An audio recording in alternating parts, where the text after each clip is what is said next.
Tara na at mag-wat-wat tayo dito sa may Tabao, Kapangan, Benguet para itry natin itong masarap na tapoy tsaka yung tapoy juice. Ito ang Igorot style garden wedding ng aking former workmate sa COVID ward. So dito kami nag-work dati and nag-banding-banding na rin. So after how many years? So ito na nga, nag-garden wedding sila sa breathtaking view ng Tabao, Kapangan, Benguet. O di ba? So maaliwalas ang panahon at i-enjoy namin ang pambihirang moment na to kasi ngayon lang kami magtipon-tipon and ayan, may pasayaw-sayawan kami, kanyaw at ayaw, tapos nag-run dancing din kami after ng wedding program. At syempre, hindi talaga mawawala yung pagka-sharon natin after the wedding dahil mag-uwi tayo ng what-what. Good morning everybody! Nandito tayo ngayon sa La Trinidad, Benguet and magpe-prepare na tayo papunta sa kasal. So magbe-breakfast muna tayo kasi medyo mahaba yung biyahe, like 2 hours. So papunta na tayo sa may meeting place. So as you can see, dito ako sa may kalsada and bababa tayo doon sa may kilometer 5 or doon sa may munisipyo mismo. So habang naglalakad tayo, papakita ko sa inyo yung trading post. So, dito yung bagsakan ng mga gulay from different municipalities ng Benguet. So, Benguet Trading Post. Ayan, so La Trinidad Trading Post. Diyan pinabagsak lahat ng mga gulay tapos ipupunta sa Manila. So, dito naman tayo sa may munisipyo ng La Trinidad kasi katabi niyan yung hospital kung saan ako nag-work and dyan yung meeting place. Ito nga pala yung sasakyan naming van. So, van for hire siya and staff din siya sa Benguet. Benguet dyan ka-work ko din yung driver and malinis sa loob. So, comment down below kung gusto niyo siyang i-hire din. Dito nga pala ako nag-work during the pandemic kasi nga 'di ba lockdown. So, yan yung the only option na meron sa akin para maging productive kahit na hindi pwedeng lumabas. At umabot na po tayo dito sa may Halsema Highway or yung mountain trail papunta sa further north dito sa Cordillera. And pababa tayo ng konti sa may Kapangan, Benguet. So malapit na tayo at ganitong mga tanawin talaga ang makikita mo sa lugar na to. So walang katao-tao at fresh. Nakarating na tayo dito sa venue sa may Tabao, Kapangan, Benguet. And medyo mas mainit dito kaysa sa pinanggalingan namin sa La Trinidad. Kaya oras na para tanggalin na ang ating jacket. Umakyat naman tayo sa may reception. So ang galing, no? Ang galing ng mga flower arrangements sa aerials, tapos sa may table setting. So ang galing ng pagkakagawa dito. Organized siya at malinis.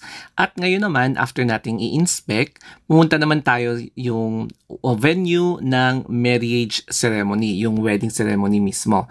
So dito sa may taas yan, at makikita yung nakaayos silang lahat. Ayan. And then, dito maglalakad yung ikakasal. So, magpapayong muna tayo kasi mainit. It's been a long time na naka-witness ako ng actual na wedding ceremony just like this.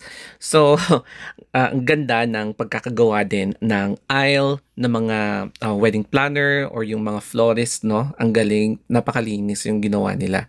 Tapos, interesting din yung background. So, ayan, no? Overlooking the mountains of Benguet. So, I'm not mistaken sa papuntang Kibungan part na yan. Feel na feel mo talaga ang nature dito kasi walang data, walang wifi, o di ba? So, eto na nga yung ating wedding reception at it's time for what-what. Eto nga pala yung mga what-what na nirekado. So, ayan yung isa, and then yung pork, beef, tapos itong chicken, and pinunta ko na sa plato ko. So, kain na tayo.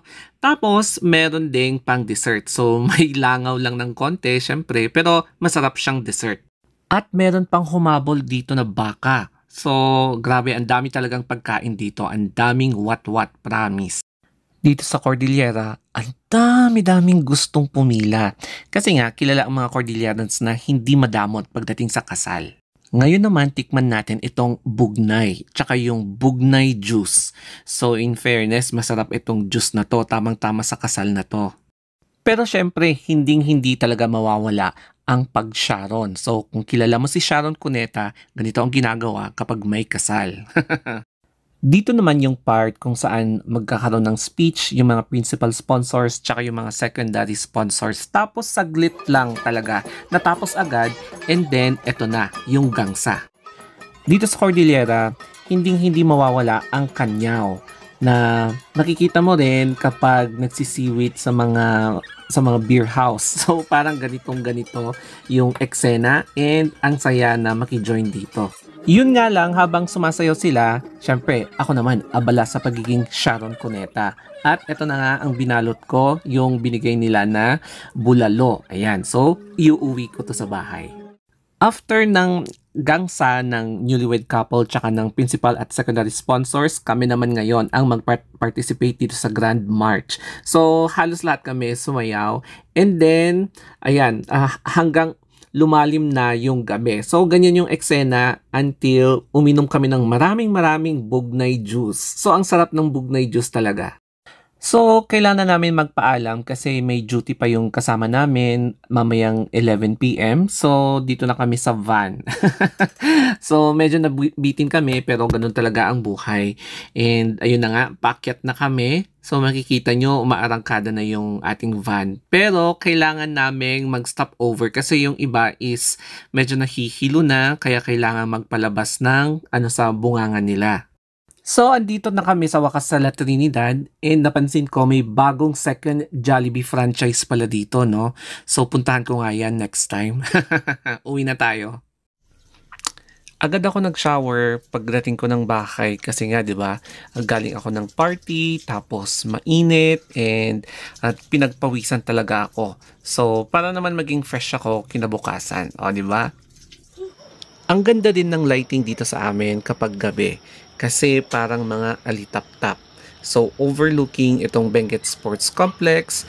Kaya kung gusto niyo mag-jogging, open na open ito lalong-lalo na sa umaga. Ayan, so zoom in at zoom out ko siya bago matulog. Ay, sa wakas, dito na ako sa bahay. So, yun na nga, nag-freshen up ako para hindi ako mabantot pagtulog.